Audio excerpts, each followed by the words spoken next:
11:17 la hora está en la República Argentina, 26 grados 4 la temperatura. Nos vamos a retomar un poquito el tema que estábamos hablando la semana pasada, cuando el gobierno había hecho siempre está haciendo modificaciones o planteando nuevas propuestas en el tema empleo público, y salieron a la luz las pruebas que iban a hacerle a los empleados que tienen contrato que vence en diciembre. Y queríamos profundizar sobre ese tema con alguien que es especialista, que es politólogo y también fue director nacional de empleo público, Eduardo Salas. ¿Qué tal, Eduardo? Aquí Mayra García y Gonzalo del Monte te saludan.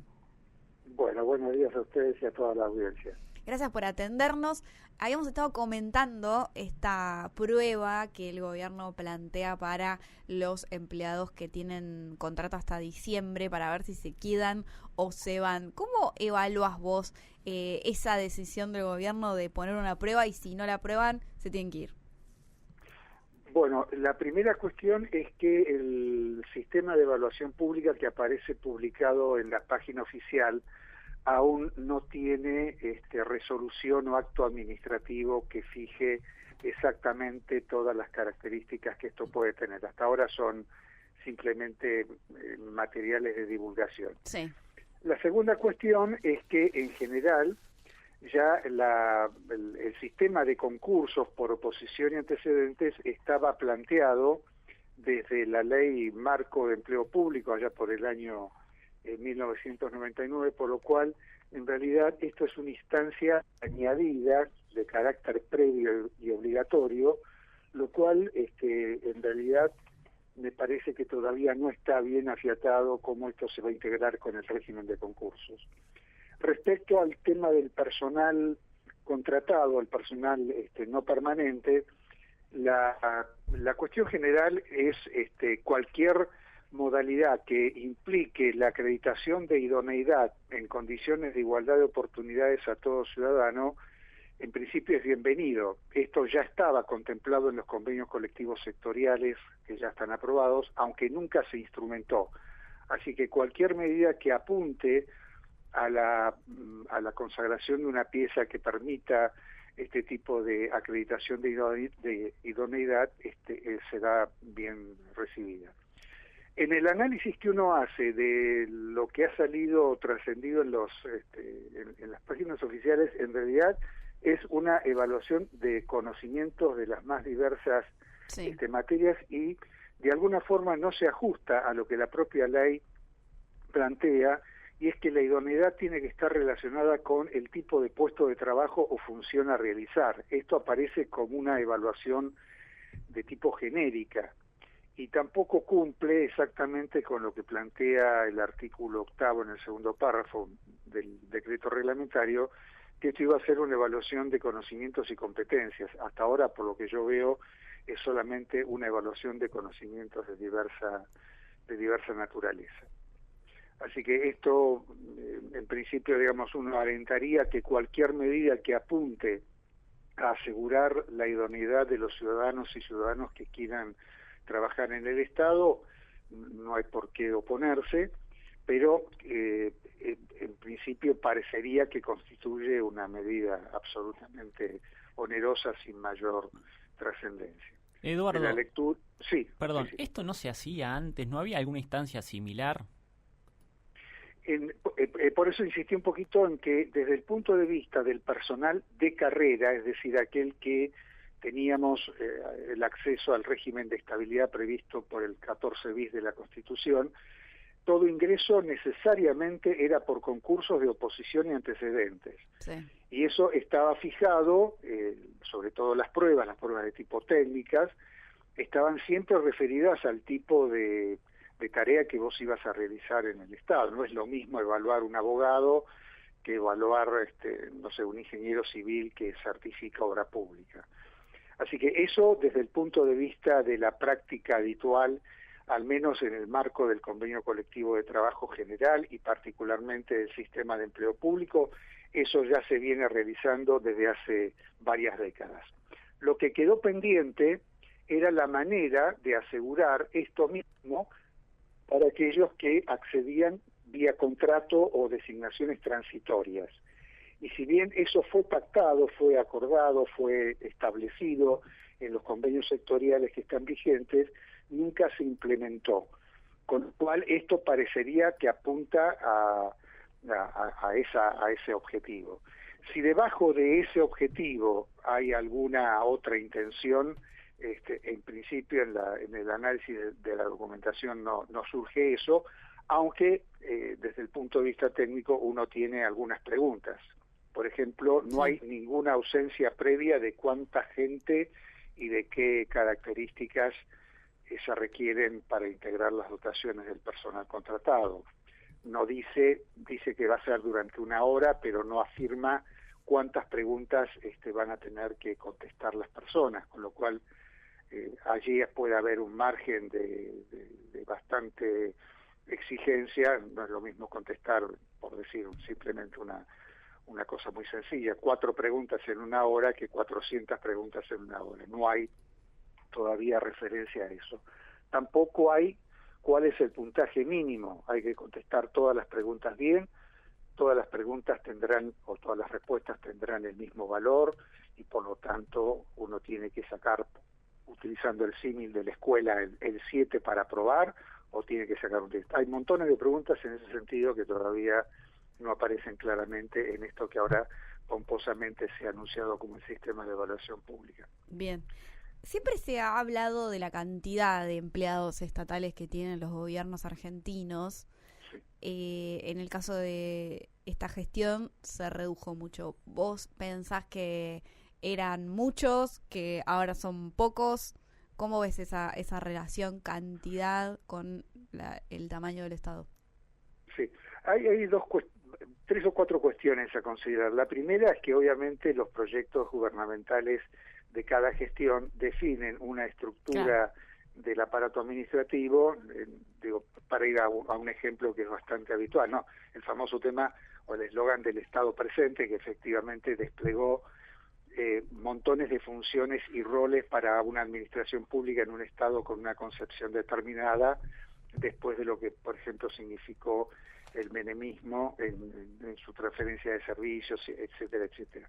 Así que ahí hay una primera cuestión que hay que analizar es, bueno, qué es lo que vos estás esperando que haga la administración pública para saber no solamente cuántos, sino sobre todo con qué competencias laborales.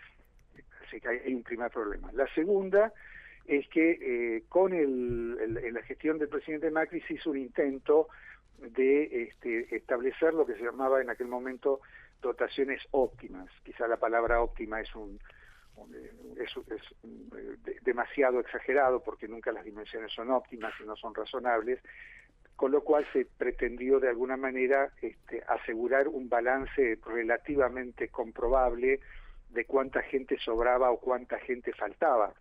Y lo que es más probable, esto lo puedo decir yo a partir de mi propia experiencia como funcionario, es que quizá en algunos lugares sobraba gente como consecuencia de la mutación de funciones, puestos de trabajo, responsabilidades, y en cambio en otros lados estaba faltando de manera dramática, con lo cual los sistemas de reasignación son realmente muy importantes. Y la cuarta cuestión que hay que tomar en cuenta es que desde el punto de vista legal y desde el punto de vista incluso sindical y desde el punto de vista, yo te diría, ciudadano, uno no puede estar manteniendo funcionarios contratados por muchos años. Y esto es una cuestión que fue pesando mucho, funcionarios con contratos de 5, 6, 7, 8, 9, 10 años, y donde las convocatorias a los procesos de concurso, que efectivamente fueron de a miles, se realizaron de manera bastante amplia, no han terminado de completarse debidamente, con lo cual hay mucha gente que todavía está en estas situaciones yo no diría de precariedad en el sentido estricto, porque son contratos formales, legales, están con todas las de la ley de empleo público. En el caso particular mío me tocó a partir del año 2005 regularizar contratos que antes eran solamente de locación de servicios. Ahora buena parte del 90% son contratos a tiempo determinado, pero bajo régimen laboral, con los aportes, etcétera. Así que ahí hay un pendiente desde el punto de vista de la gestión de la administración pública, que es establecer una metodología, un sistema que permita efectivamente tener la cantidad de funcionarios y funcionarias necesarios con las profesiones técnicas u oficios que correspondan, y no ahora como donde cualquiera puede decir sobran muchos o faltan muchos sin mayor fundamento. Eduardo, entre diciembre y a mitad de este año, el INDEC registró que fueron 28.000, un poquito más, la cantidad de empleados públicos que el gobierno recortó. ¿Cómo analiza usted el tema del procedimiento? Bueno, el problema es que el personal contratado es a tiempo fijo, es decir, que se les renueva. Los contratos no pueden superar el ejercicio presupuestario, son contratos anuales. La mayor parte de ellos tienen renovaciones, no digo automáticas, pero prácticamente automáticas, con lo cual, desde el punto de vista legal, los contratos no tienen expectativa de renovación. Sin embargo, lo cierto es que la mayoría, en muchos organismos, del personal que labora son contratados cuando en realidad el personal permanente se ha ido reduciendo, no solamente por una cuestión de jubilaciones, retiros, fallecimientos, etcétera, sino porque ante la imposibilidad o la dificultad de ir incorporando este personal contratado al régimen de estabilidad, bueno, esto se ha venido prolongando y en algunos casos más del 90% de la dotación son contratados y no personal, como se dice en el estado de planta. Desde el punto de vista de esta cuestión, aquí, a mi juicio, lo que hay es una lesión del derecho ciudadano a ingresar a la función pública, tal como las normas ya hace bastantes años lo están planteando. Esfuerzos hubo, tanto durante la gestión del gobierno orientado por el kirchnerismo como por el lado del macrismo, lo mismo en la gestión de Alberto Fernández, pero en cantidad insuficiente y sobre todo con un fenómeno que también se ha repetido, que es la demora en los decretos de designación. Sí. Ustedes saben, bueno, a este gobierno se le criticaba un poco eso, que no había designado y que había un montón de cosas paralizadas porque no había gente.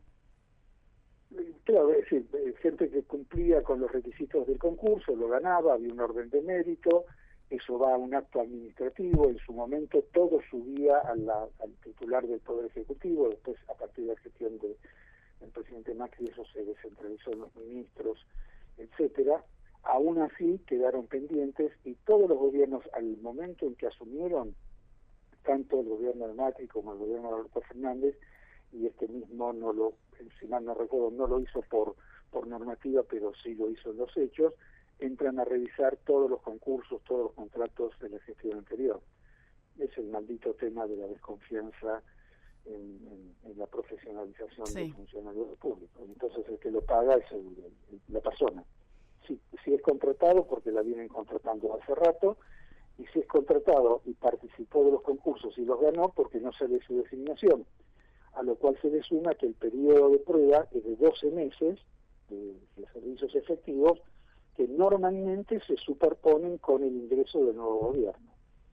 Entonces, el nuevo gobierno desconfía que los anteriores puedan ser simpatizantes, militantes o simpáticos a la gestión previa y no la propia. Bueno, un tema de vieja data que daría para conversar largo y tendido. Sí. Porque también es un hecho cierto que muchas veces los concursos o la aceleración de estos trámites se hace cuando el gobierno anterior está terminando. Entonces se sacan normas, se sacan procesos, se sacan convocatorias, se instrumentan procesos a último minuto y a las apuradas. Claro. Con lo cual el equipo que entra tiene bastante motivos para decir eso así no me gusta. Bueno, lo han hecho los últimos 3 gobiernos. Bien, Eduardo. Bueno, te invitamos para que vengas un día al piso y desarrollamos bien, que es un tema bastante interesante y que tiene mucho de actualidad también, cuando quieras. Y sí, porque yo creo que tiene mucho que ver con el cumplimiento de pactos constitucionales, de tratados internacionales, de la Constitución del 14 bis, del famoso fallo Magorrán de la Corte Suprema, y de la necesidad de nuestro país de contar con funcionarios en una administración pública profesionalizada, basada en la idoneidad para el ejercicio de los puestos que nos pagan el sueldo, y sobre todo en condiciones de igualdad para todos. Bárbaro. Esto es parte de una república que merece llamarse de tal. Muchas gracias, Eduardo. Nos vemos Quedo a pronto. tu disposición. Bueno, saludos y buena jornada para todos. Igualmente. Estábamos hablando con el ex director nacional de Empleo Público, Eduardo Salas. Lo que tengas que decir. Nosotros lo escuchamos. 11 64 85 0388 0388 03